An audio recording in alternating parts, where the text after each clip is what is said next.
The calendar says break. The Rangers still say all business. Last week of winter break or not, we're still in the heart of our winter season, and Parkside Athletics had one busy week. Preview.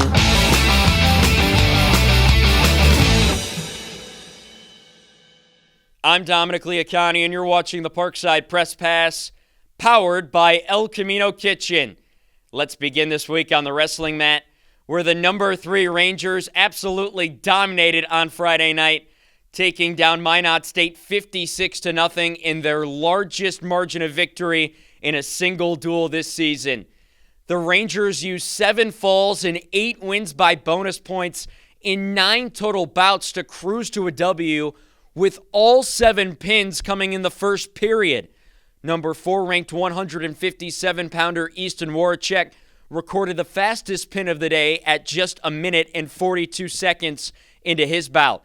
The Rangers are now 8-2 in duels this year and 3-1 against conference competition.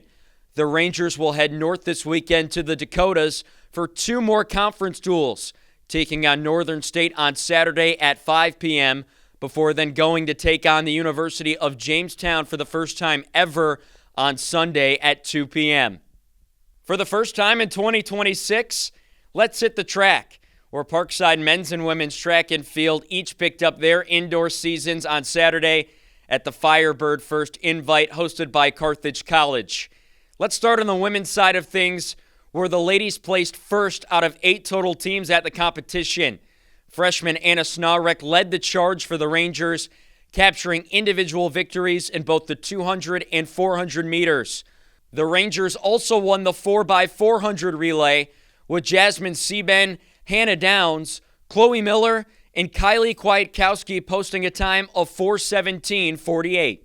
As for the men, they also opened 2026 strong, placing second out of 13 teams at the Invite, with multiple top 10 finishers across a plethora of events, which was highlighted by a runner-up finish by Philip Weiglin at the 800 meters.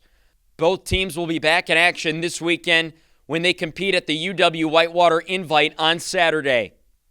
And finally, let's hit the hardwood once again with basketball, who went on the road this weekend to take on Wayne State and Purdue Northwest to continue GLIAC action. Let's start with the women, who split their weekend at 1-1. On Thursday in Detroit, despite being tied with the Warriors at the half, the Rangers hit a third-quarter slump.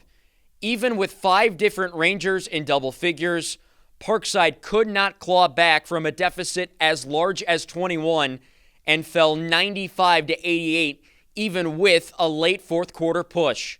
However, on Saturday, the Rangers were able to right the ship, as Parkside went into Hammond, Indiana, and picked up their most dominant win of the season, rolling the Pride 92-46.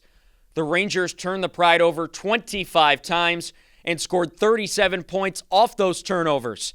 Senior Kaya Hurst broke out for the first time this year, going for a season-best 20 points and 5 rebounds, leading the scoring as Parkside put 4 players in double figures. The Rangers are now 8-8 on the year and 3-5 in conference play. Good for a tie of 6th in the GLIAC. The ladies return home this weekend, where they welcome the number 1 team in the country and reigning national champions Grand Valley State on Thursday at 5:30, before then taking on Davenport on Saturday at 1. As for the men, they went 1-2 this week, dropping both GLIAC contests they played, before then coming home on Monday and bouncing back into the win column. On Thursday in Detroit against Wayne State, the Rangers could not come back from a 10-point halftime deficit, as Wayne State would defeat the Rangers 82-78, despite Luka Mateski putting up a career-high 30 points. On Saturday, the Rangers would then drop another on the road, this time to PNW, as the Pride would outclass the Rangers in the second half and turn what was originally a 5-point halftime lead into a 21-point blowout win, as the Rangers would lose 82-61.